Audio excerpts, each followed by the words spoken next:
Today, my guest, you may remember from his time in the WWE, whether that was in the Truth Commission or the Oddities. But now you may know him from his Hollywood roles such as 300, Sherlock Holmes. There's so many that he's done and really transitioned over into Hollywood. Mr. Robert Mallet. Is it Mallet? Did I get that right? Well, it's actually in French. It's actually Maillet, My Maillet. Yeah, but Mayette. the way you said it's fine. All good. I apologize, sir. How are you today? I'm good. I'm great. Yeah. And yourself? So far, so good. I live in Indiana, so it was like 60 the other day. Now it's snowing outside, so Yeah. Well, it's it's snowing where because I'm from the east coast of Canada. We're known for winters and nor'easters and stuff. The current one is hitting the states.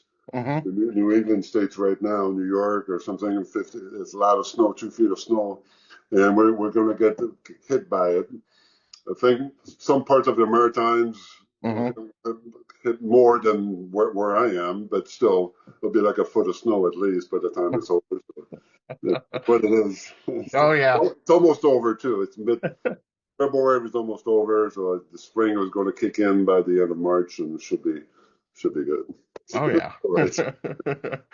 So, how did professional wrestling come into your life? Did you play sports growing up, or how did that enter into your world?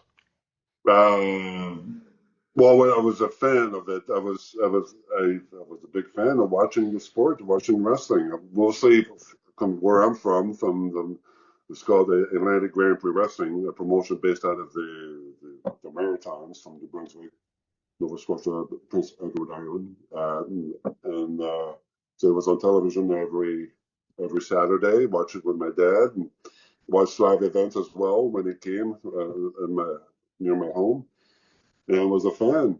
Uh, it kind of grew more interest when we finally got cable. We only had 3 channels at the time, and when we got cable, that's where we got the WWF in the 80s. Started to watch that and how big and how everybody was big and wrestling was big and the big crowds and huge. I mean, didn't think pro wrestling was going to be that big until I saw it and saw my first time at WWF TV. So I became a really big fan of that. And how I got in, well, I was a big kid. I was bigger than most kids my age, you know.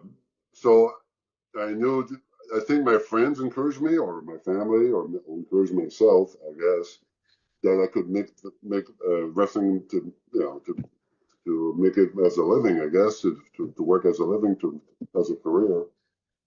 Maybe it was a foolish idea. I'm sure my mom didn't really care about that. My dad was always supportive. Was a wrestling fan. hmm My dad was concerned to make sure you had at least make a living out of something. It didn't matter what. But yeah, it was kind of a foolish idea. But it was in my head when I graduated high school. I kind of pursued that and kind of bugged. I didn't know where to go because all the wrestling schools were not in the Maritimes, but mostly in Ontario, far away from the hmm champion. It's far from here and expensive, and I didn't have the money at the time for that. But I bugged wrestlers, local wrestlers, the wrestling for the promotion here. I went to their homes. I went to where they played hockey or whatever on the off season and stuff, and I bugged them, and finally kicked in. I finally got the call. So I was still interested in getting trained to be a pro wrestler in the Maritimes. The Maritimes is only seasonal. It's only in the summer. It starts in May, and then it finishes around Labor Day weekend, I guess. hmm So there, at the end of the season, there were 3 wrestlers that left the roster that went elsewhere, different territories, and they needed to fill those up before they finished their run, I guess. And they asked, so they remembered Stephen Pettipaw, who's a local wrestler, a big star in the Maritimes. He wrestled Germany and Japan at the time. And he asked me if I was interested in being trained, because I went to bug him one night when he was playing hockey near 10 minutes from my home. And there was an opportunity. I've been talking about it to death for years, and finally I wanted to give it a try and see what happens. So it's me and two other guys, and got trained, kind of a crash course in wrestling, because they were kind of in a hurry to put us in the roster, I guess. And mostly how to take bumps, to lock up headlocks, basic stuff, and how to take a tackle, all that stuff. So when I got in, I was kind of separate from the two other guys because I was tall. I was like a gimmick. I was an attraction, so that's what it is. So I was the giant. So they put me main events, right away. I wasn't alone most times, luckily, because I was still learning. It was kind of very good.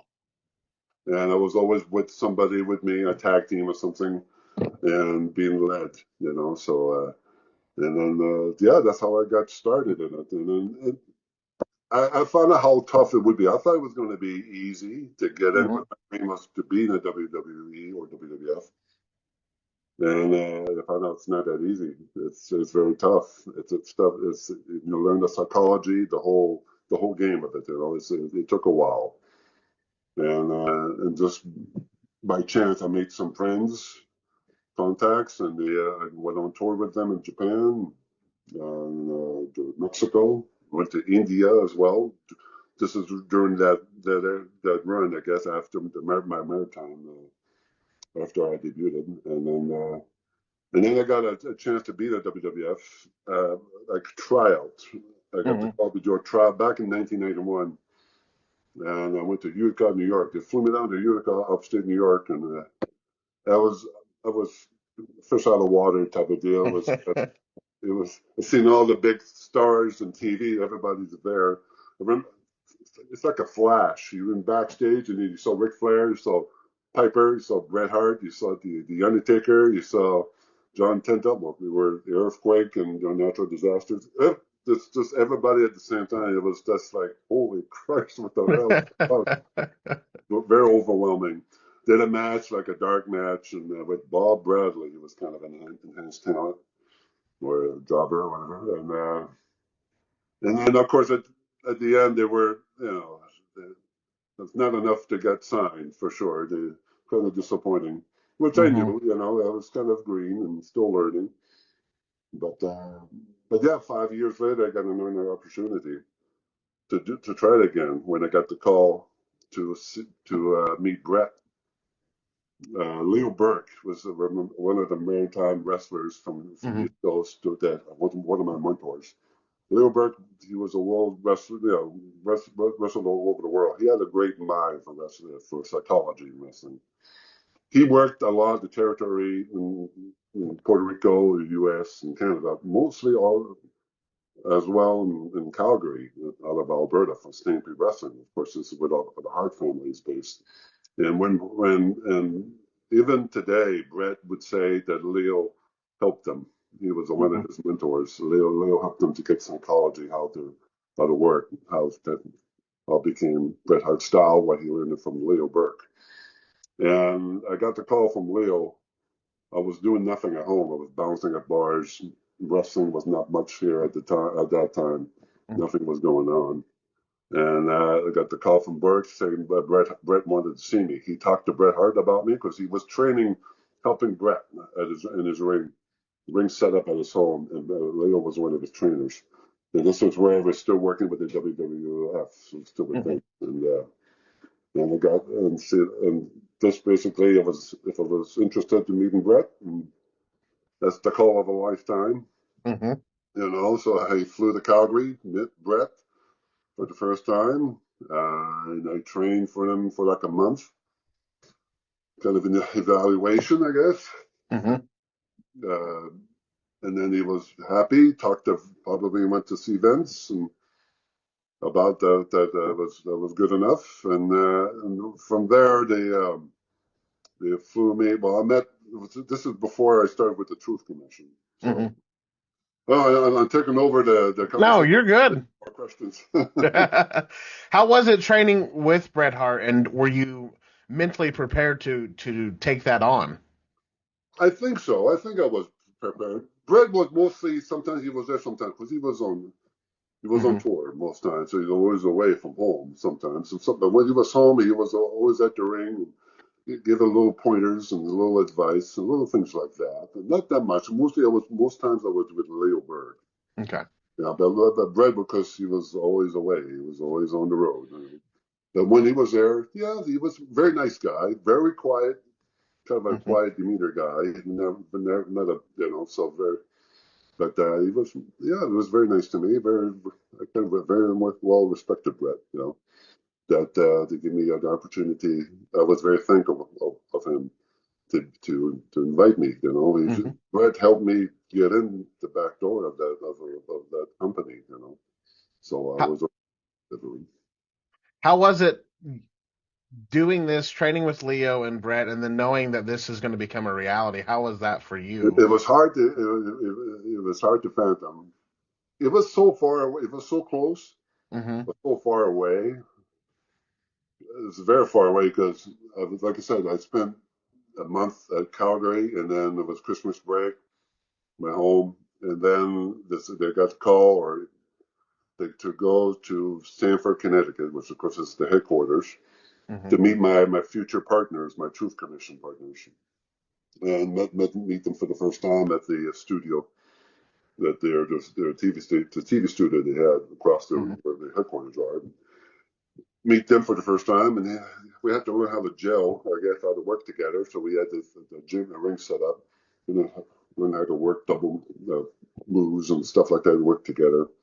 Met Vince for the first time, which is fucking really intimidating. I remember walking in, he had a suitcase, a briefcase, whatever you call it, coming in, and I knew it was, oh, that's Vince, of course, watching our match, and I remember he liked my facial expression because I can do a good face, Hmm. and my height. He likes big guys, and so but he liked my facial expression, and he wanted to work in our because we're doing the militia thing. The Truth Commission done a lot of marching. He was in the military academy when he was young, so you want us to make sure we get that down right. Hmm. And so we spent 2 weeks spent together, and then they sent us down to Memphis. At the time, it was for the USWA, which is Jerry Lawler's territory. This is where our training is. They sent all the young guys who needed more training. Like The Rock Hmm. spent 6 months there before us. So a lot of guys, new talent, new recruits will go down to Memphis and be there for you're in purgatory. Memphis, because we weren't sure how long we were going to be there. They told us, oh, you're going to be there maybe like a month, 6 weeks or something. And then we flew down, and then no, wait, 2 months. Oh, okay. Oh, wait, three. It was felt like forever. There was no guarantee they were going to call us up. They could have let us go at any time. We were there to be evaluated, pretty much. Hmm. We worked every day, 7 days a week. Well, I mean, I say 7 days a week. Saturdays was hell because you did TV tapings in the morning. This is the night before where you came home from a house show from Hmm. Arkansas somewhere. You get back home, get back to Memphis around midnight, and then you got to get back up early in the morning, 7 in the morning, to get to the studio, TV studio, to do a live taping, 9 to 11. Was that 2 hours, an hour and a half live TV in a Hmm. small studio, with 40 people, 40 crowd, and and then finish that, and then you go for a 1 o'clock matinee show at the Memphis, and then from there you drive down to Nashville for a 7 o'clock house show in Nashville, 2 hour drive commute to the. It was a long day, but so yeah, we so there's no guarantees. It Hmm. was we were on you know it was hard because this is at the time where we didn't have our smartphones. Hmm. There's no FaceTime stuff like that. We used to call, of course, call home. But it was a long trek. I couldn't really fly. I couldn't afford to fly home. it's a Hmm. long way from home, from the Maritimes to fucking from sea. You know what I mean? Oh So yeah. I had to stick. I had to stick to it. And that was my only opportunity, my only chance to get in. This is my you know if I wasn't going in, that would be it, and go back home and do something else. That's my Hmm. only opportunity. So I had to push through it, you know. And it worked out. At the end, it worked out. I mean, it was kind of weird though. After 4 months, they really did decide to disband us, to stop our my border collie dog with the play. Um, Yeah, I think Jim Ross and Bruce Pritchard, they were kind of infighting between for us. I think Jim Ross was for us, I guess, or Pritchard not so much. And at the end, they kind of just stopped our run from Memphis, not to bring us in, which was very disappointing. So I went back home, got married, basically the day after I got home. So I was on my honeymoon back in Cape Breton in Nova Scotia. Got the call they was going to give him a second chance, a dark match, and it was in Detroit. We're doing a Monday Night Raw in Detroit, and they were going to bring us in to have a kind of a last run, a last chance. So I had to cut my Well, of honeymoon, course. take the flight, of course, you know, and fly to Detroit, and it was a six-man tag. Uh, One of the other members was Rhino before it became Rhino. I forget his name now, his full name, but he was part of our one of the jobbers, I guess you call them.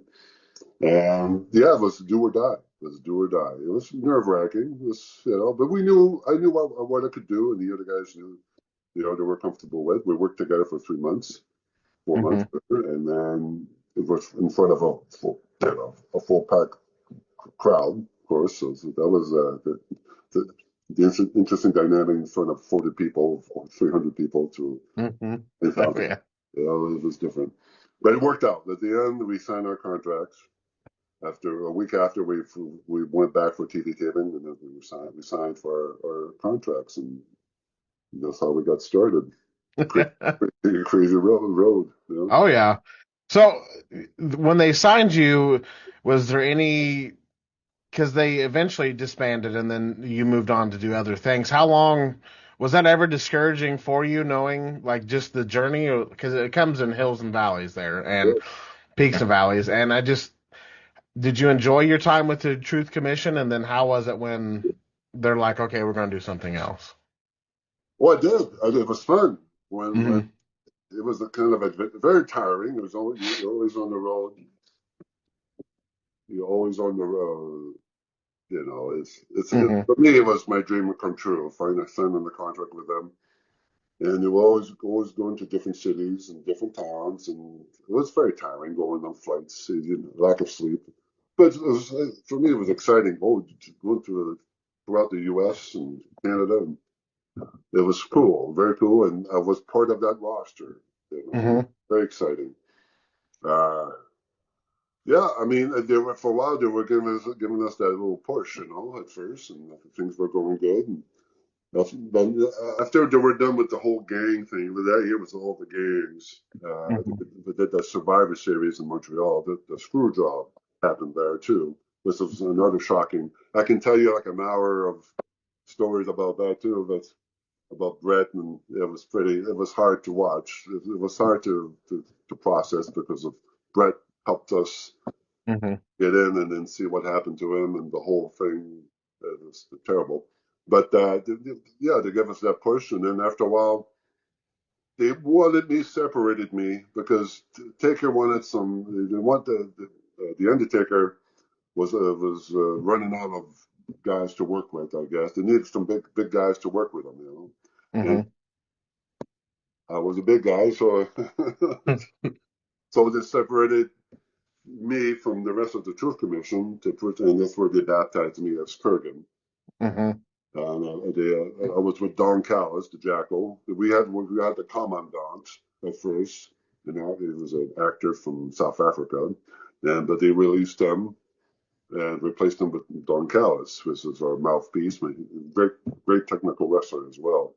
But he became the Jack Owen and was my cult leader, and they pushed me as this Kurrgan, this monster Kurrgan, and this was very exciting. It Was was, it it was it was, nerve-wracking to be by yourself? it absolutely. I was still learning. I was still Mm-hmm. learning the whole that world, trying to connect. It's hard. You like 40, 50 wrestlers, and they're all trying to vie for that spot, trying to have that connection with that audience, trying to get over. Mm-hmm. And it's not that easy, for sure. Uh, it's and trying to be relevant is trying to stay there. It's fine when you make it there. It's another thing to want to stay there for a while too. Not that easy. Mm-hmm. It did work. It got over the Kurrgan, the whole claw thing. This is Don Callis' idea with the claw. Claw was never used for a long time Mm-hmm. before, so we try to get that over with, and it did get over for a while. But then after a while, they kind of run out of ideas for me. They didn't know what to do with me for a while, and I thought they were going to let me go. And then the Oddities came about. So there you go. This is true. This is at the post WrestleMania. This WrestleMania 14 with Shawn Michaels and Austin, right? And Mike Tyson. Mm-hmm. And we were at the party, after party. My wife, you can bring your wives to the party, to the event. And my wife, she loves to dance, and there's a dance floor, and all the wives were dancing, and except for the boys. Most of the boys didn't dance. And then my wife, she can't dance alone. She wanted to dance, asked me Mm-hmm. to come dance with her. Of course, I couldn't say no. So I danced with her, and there's a lot of shock, a lot of the guys at the table, all the boys were watching me dance. This fucking almost 7 feet tall guy dance. Vince saw me dancing as well, and he couldn't get it out of his mind, I guess. And he had this idea of turning into this clown or just fun-loving giant dancing around. That's where the Oddities came about. Because I was part of the Human Oddities, Mm-hmm. which was kind of a heel group, I guess, with Don Callis and They brought in John Tenta as gold guy with the foreign mask, and this fucking giant from Brazil there, Silva, and Luna as well, Luna Vachon, but they turned into this fun-loving group, you know. Mm-hmm. That's where I got the new music from ICP, and then Sable was of course, she was over big time at that time, and we kind of aligned with her as well. So it kind of gave us the big boost we needed. That was weird though, because this fucking drooling monster and into a tuxedo and singing Miss America down the that was not in my. I couldn't envision that at all. Is, is there any favorite moment for you personally during your WWE run that stands out more than others? Well, yeah, there is a lot of moments. I mean, the one that sticks out would be was for SummerSlam, where as the Oddities were working against Kai and Tai. Was at the Madison Square Garden, Mm-hmm. the mecca of arena.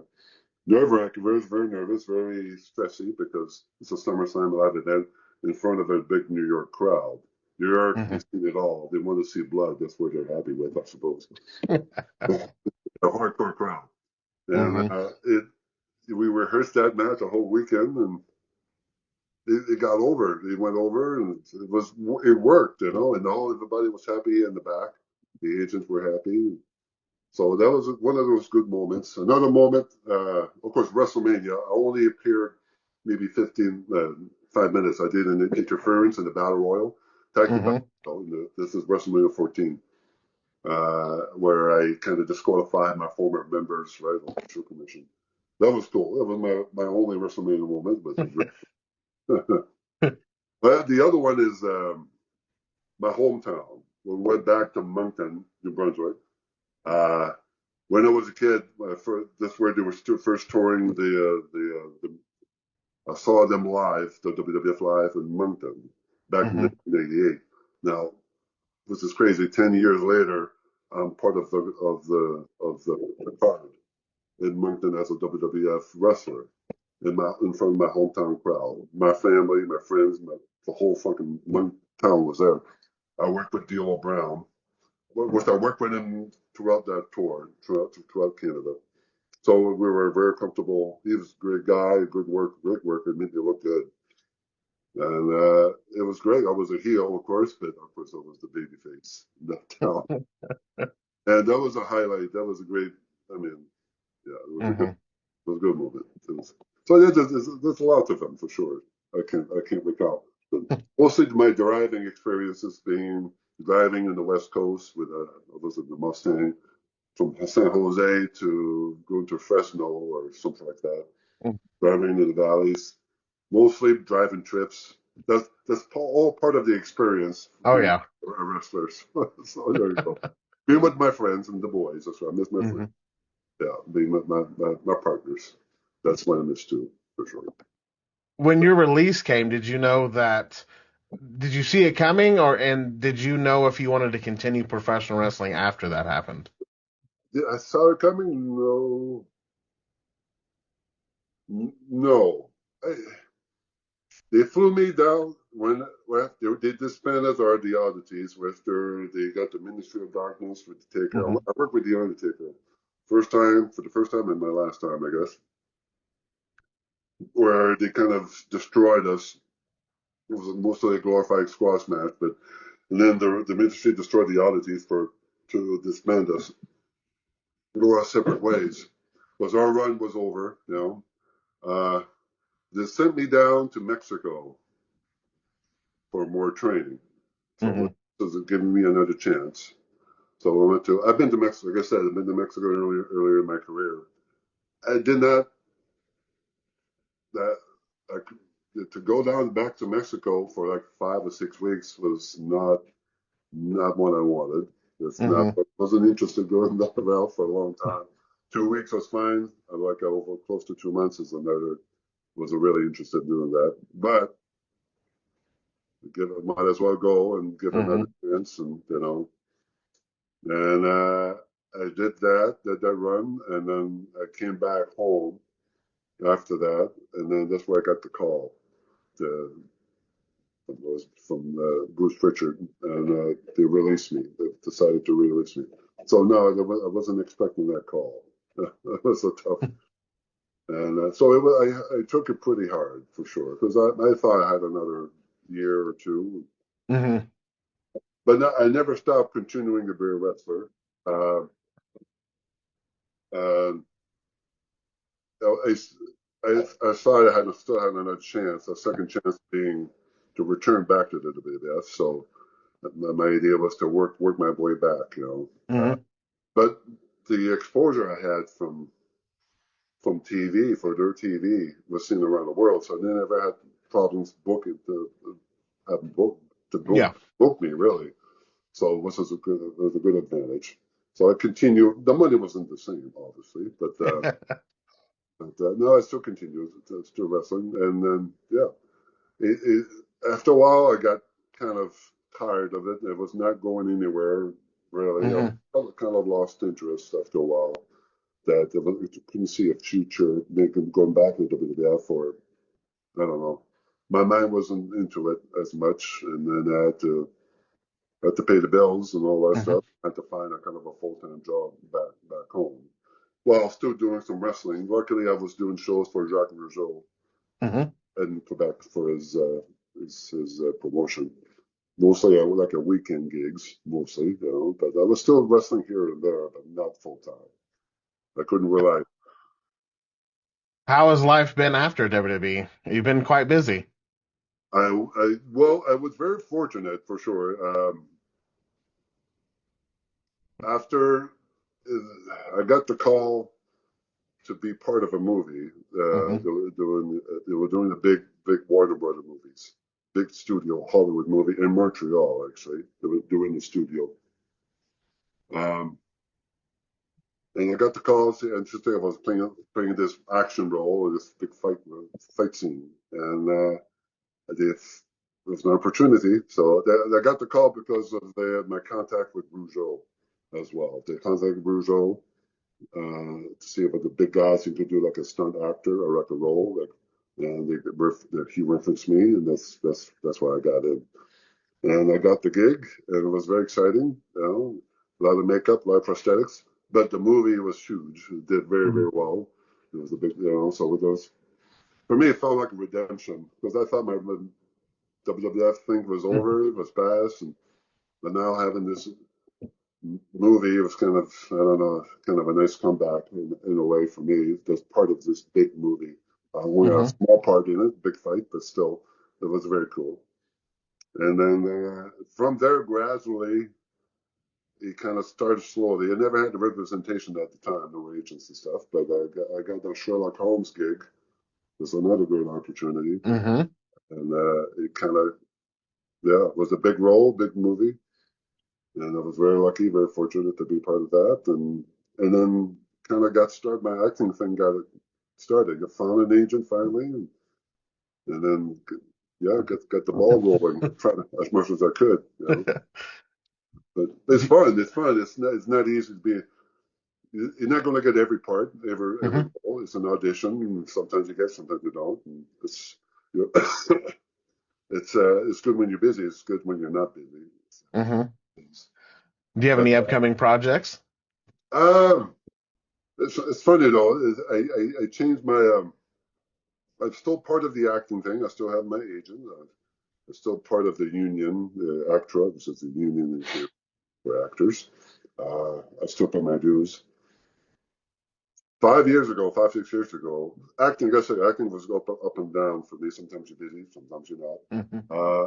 COVID, the shutdown, everybody suffers from that when it happened. And of course, the borders were shut, everything was shut down.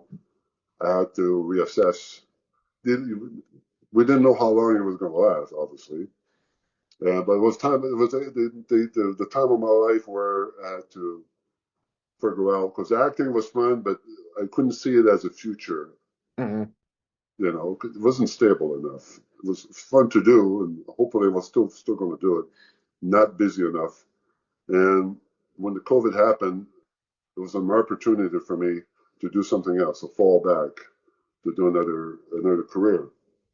And what made sense for me at the time, and something I was always interested for years, and I have two of my best friends who were in the service, was being in corrections, in the correctional career Hmm. for the government of Canada, for like a federal correctional officer.